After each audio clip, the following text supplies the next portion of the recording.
Bonjour, bienvenue au 5e Forum international de la cybersécurité. Je suis sur le plateau accompagné d'Olivier Barré, Head of Sales and Programs de Castidian Cybersécurité, et de François Lavaste, CEO Netask. Donc, vers une nouvelle dynamique industrielle, messieurs, c'est votre sujet. Alors, la première question qui se posait, c'était de regarder comment évoluait la menace. Alors, on constate une chose très nette depuis quelques années, c'est qu'on est passé de l'amateurisme au professionnalisme. On a aujourd'hui des attaquants, entre guillemets, qui sont des organisations structurées, qui ont de gros moyens et qui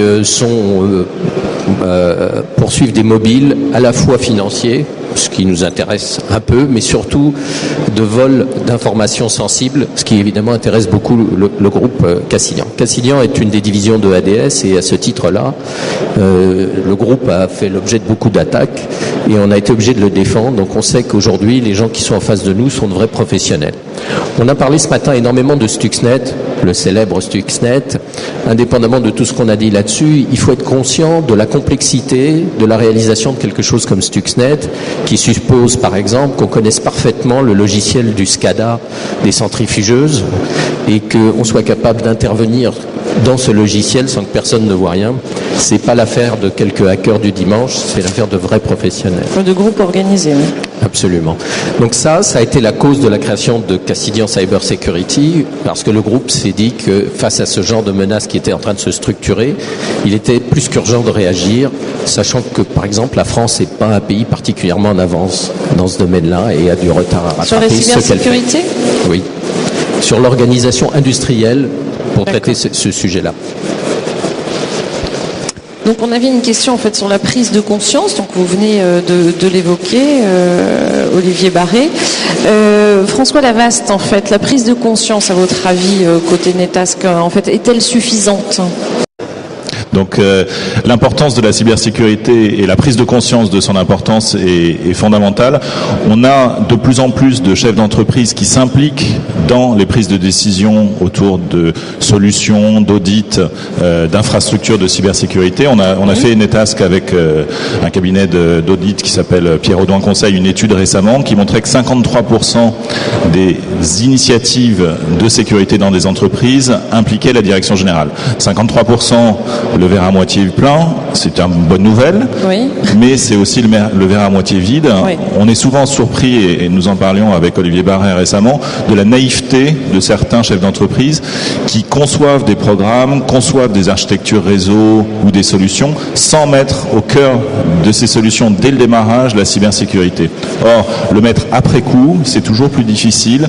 Il faut parfois repenser l'architecture d'une entreprise, les process internes pour intégrer la sécurité. Il vaut mieux le faire dès le départ. Oui, effectivement. Hier, l'un des directeurs de l'Epitech nous confiait que finalement, en fait, dans leur programme, ils avaient notamment les attaques entre guillemets auprès d'entreprises consentantes, enfin, quand même sous l'égide d'une certaine éthique et de l'État. Mais il leur suffisait de 2 minutes à 2 heures en moyenne pour infiltrer les réseaux d'une entreprise.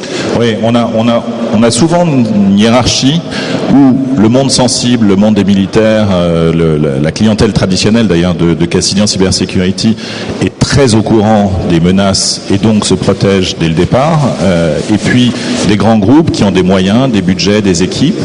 Par contre, des PME qui sont beaucoup plus vulnérables, un tissu industriel d'entreprises qui n'ont pas forcément les budgets et pas forcément la sécurité au cœur de leurs soucis. Et c'est là où un gros effort d'éducation est encore nécessaire. D'accord. Qu'est-ce qui vous rejoint aujourd'hui, messieurs, pour parler de notre joli sujet vers une dynamique industrielle ?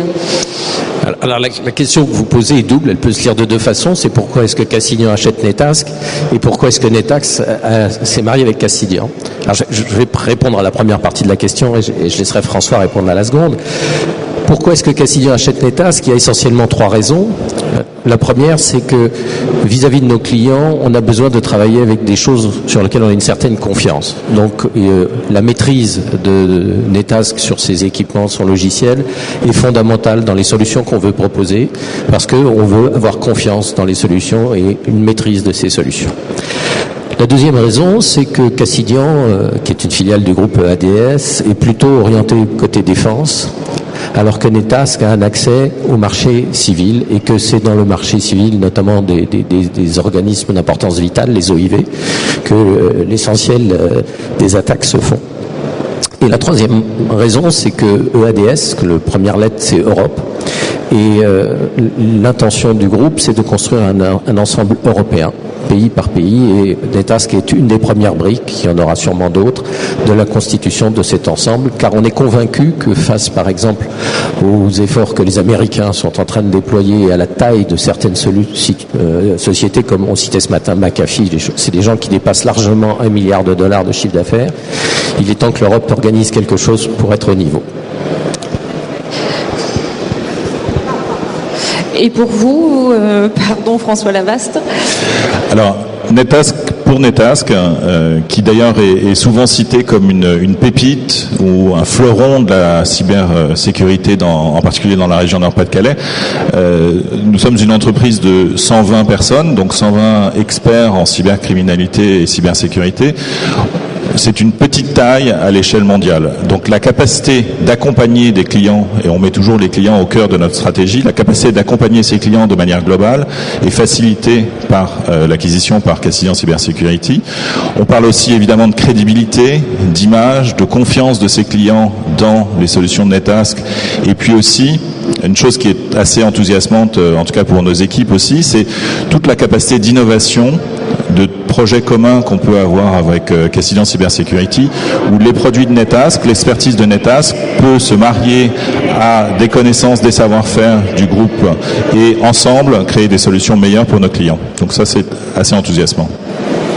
Tout à fait. Vous avez des recommandations pour les chefs d'entreprise d'aujourd'hui ? Oui, alors je pense que François en aura aussi. Moi, je voudrais juste en faire une. Ce que disait François tout à l'heure est très important.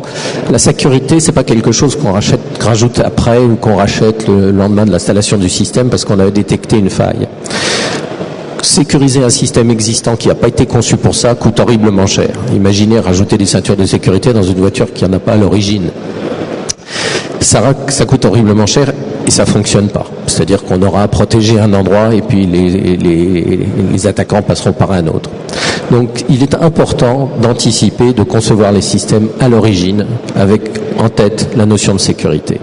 Et pour ça, je dirais aux dirigeants d'aider les directeurs informatiques. L'informatique, il y a très longtemps, c'était pas considéré du tout. Aujourd'hui, le directeur informatique est un monsieur important.